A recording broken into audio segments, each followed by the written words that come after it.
सभी लोग खाना खाने बैठे हुए थे और मेघना रसोई से खाना लाकर सबकी प्लेट में परोस रही थी। तभी उसकी दादी सास ने उससे कहा, अब तुम भी अपनी प्लेट लेकर बैठ जाओ मेघना बेटा, कब से बस रसोई के चक्कर ही लगाए जा रही हो। खाना खाते हुए बड़े प्यार से दादी जी, आती हूँ दादी जी, बस सब लोगों के लिए पुलाव और ले आऊं। मम्मी जी की प्लेट में गरम गरम फुलके रखते हुए बोली मेघना। अरे इसे तो गर्मी में खड़े रहने की आदत है, कितनी बार तो कहा है हमारे साथ बैठकर खाना खाया करो। बना तो सुमित्रा रही है पर यह सुनती कहाँ है। रसोई से चावल का डोंगा लेकर आती मेघना के कानों में सासू माँ सुलोचना जी की आवाज़ आई। अपनी प्लेट लेकर चुपचाप खाना खाने लगी थी मेघना कि तभी मुंह क्यों उतरा हुआ है तुम्हारा? कल से देख रही हूँ ठीक से खाना भी नहीं खा रही हो। तबीयत तो ठीक है ना? अरे भाई, नई नई शादी हुई है तुम दोनों की, यही तो दिन होते हैं एक दूसरे के साथ वक्त बिताने के। मैं तो कहती हूँ कुणाल, आज तुम दोनों कहीं बाहर घूम आओ, लौटते में किसी अच्छे से रेस्टोरेंट में डिनर करके वापस आ जाना। कुणाल की तरफ देखते हुए बोली सुलोचना जी। हाँ, यह अच्छा रहेगा। घर वालों की याद आ रही होगी, शादी के बाद एक बार भी मायके नहीं जा पाई है बेचारी। कुछ भी कह लो, मायके का मोह इतनी जल्दी थोड़े ही छूटता है। दादी ने भी मम्मी जी की हाँ में हाँ मिलाई। वाह क्या है मम्मी, इस संडे को मेघना की मम्मी का जन्मदिन है, आप कहो तो मैं इसे उसके घर छोड़ आऊं? कुणाल ने मेघना की नम आंखों को देखते हुए कहा। तो मैंने कब मना किया है? जाने को अपने घर फ़ोन करके किसी को भी बुला ले, आकर ले जाएंगे। तुम कैसे जा सकते हो? तुम्हारे पापा अभी अभी हॉस्पिटल से आए हैं, यहाँ कभी भी तुम्हारी ज़रूरत पड़ सकती है। पति राजेश जी कुछ कह पाते इससे पहले ही सुलोचना जी ने दो टुक अपना फैसला सुना दिया।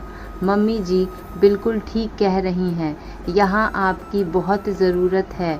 मैं मम्मी को फ़ोन कर दूँगी, भैया आकर मुझे ले जाएगा।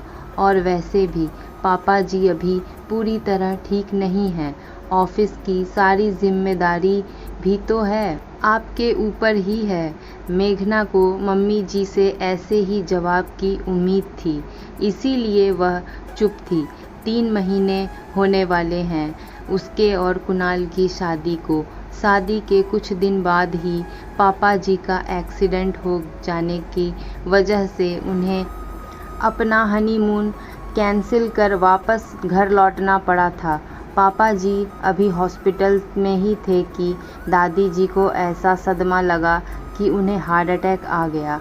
कुणाल का ज़्यादातर वक्त अस्पताल और घर के चक्कर लगाने में ही बीत रहा था। घर में भी सभी लोग बहुत परेशान थे। घर की सारी जिम्मेदारियां उसके नाजुक कंधों पर आ गई थी। ऐसे हालात में उसने खुद ही मायके जाने से मना कर दिया था। भगवान की दया से पापा जी ठीक होकर घर आ गए थे। उनकी फिजियोथेरेपी चल रही थी और दादी जी भी पहले से बेहतर थी।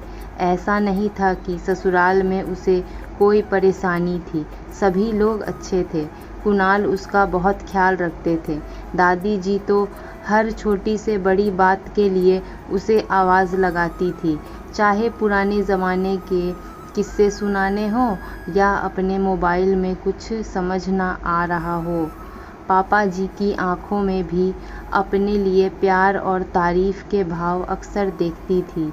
मम्मी जी का कुछ समझ में नहीं आता था, उनके मायके को लेकर कभी भी कुछ भी कह देती थी। जैसे उस दिन जब पल्लवी दीदी और जीजा जी आए हुए थे, उनके सामने ही टोक दिया, यह कैसे रंग की सूट पहन रखा है तुमने? ज़रूर तुम्हारे मायके का होगा। घर में लोगों का आना जाना लगा रहता है। इतने अच्छे अच्छे सूट साड़ियाँ तुम्हें शादी में दिए हैं, उसमें से कुछ पहना करो। ऐसे कपड़े अपने मायके जाकर पहनना। तब उसके उतरे हुए मुंह को देख पल्लवी दीदी भी चुप नहीं रह पाई थी। मम्मी, इतना अच्छा तो लग रहा है यह सूट मेघना पर, और आजकल तो इस कलर का बहुत फैशन भी है।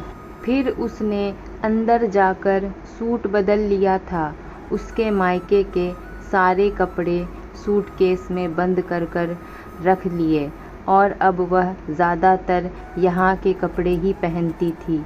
और उस दिन जब कुणाल के दोस्त और उसके मम्मी पापा के आने पर वह चाय लेकर आई थी, उसके जाने के बाद मम्मी जी बहुत गुस्सा हुई थी कि तुम्हें चाय लेकर आने की क्या ज़रूरत थी, घर में नौकर किस लिए हैं, तुम्हारे मायके में करती होगी तुम यह नौकरों वाले काम, यहाँ हमारी इज्जत का कुछ ख्याल किया करो।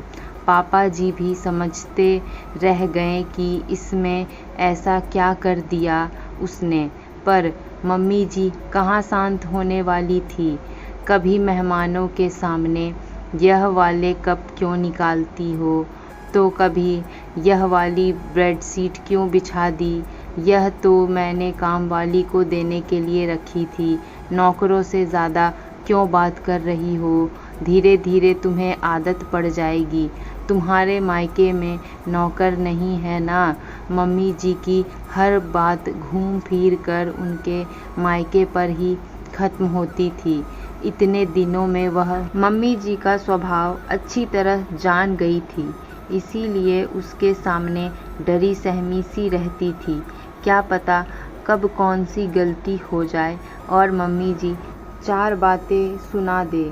मम्मी जी से परमिशन मिलते ही उसे अपनी मम्मी को फ़ोन कर दिया और आज उसका भाई राहुल उसे लेने आ गया था।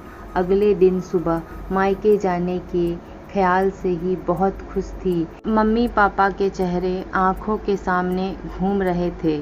वहाँ जाकर क्या क्या करेगी, किससे मिलेगी, सब कुछ पहले से सोच रखा था। मम्मी ने सबके लिए उपहार और कपड़े भिजवाए थे, जिन्हें राहुल ने आते ही टेबल पर रख दिया था।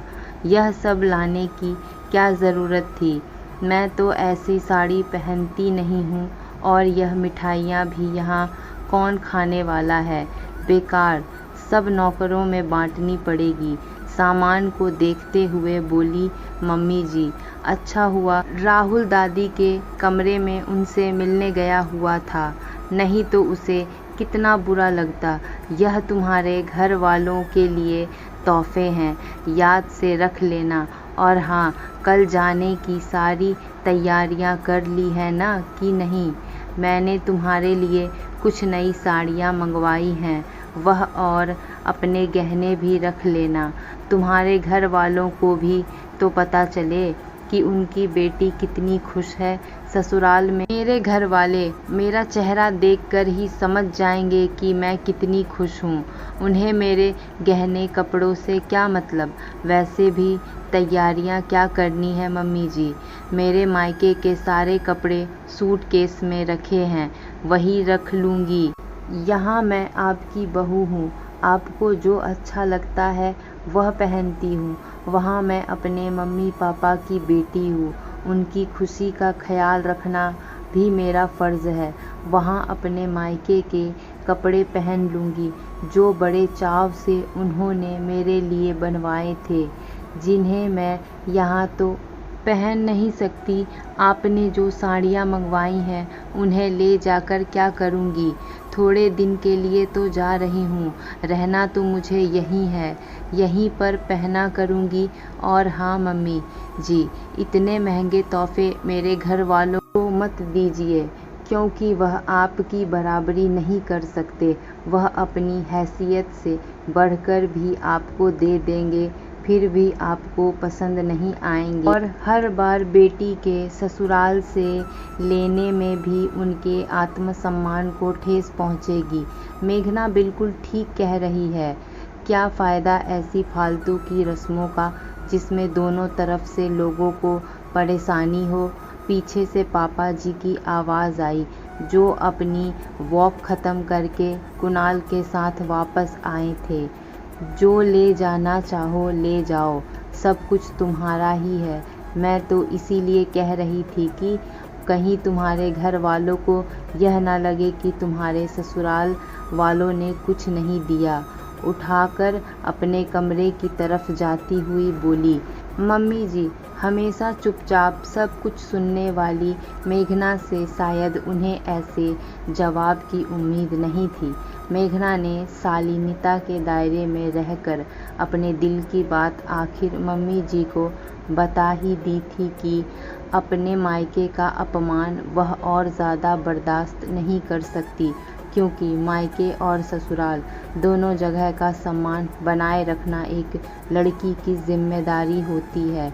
दोस्तों, ससुराल में अक्सर बेटियों को यह ताना मारा जाता है कि तुम्हारे मायके में यह सब होता होगा, हमारे यहाँ नहीं होता है, और बहू के मायके वालों को बहुत छोटा समझा जाता है।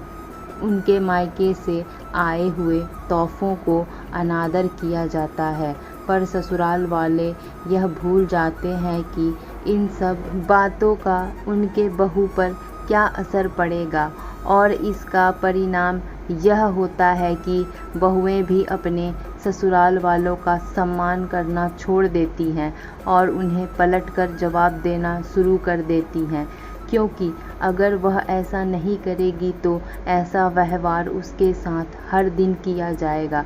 कभी कभी जवाब देना भी सही होता है, क्योंकि चुप रहने से लोग अपनी हद भूल जाते हैं। दोस्तों, हमारी कहानी कैसी लगी हमें कमेंट में ज़रूर बताएं। अगर आप इस चैनल पे नए हैं तो हमारे चैनल को सब्सक्राइब करना ना भूलें। धन्यवाद।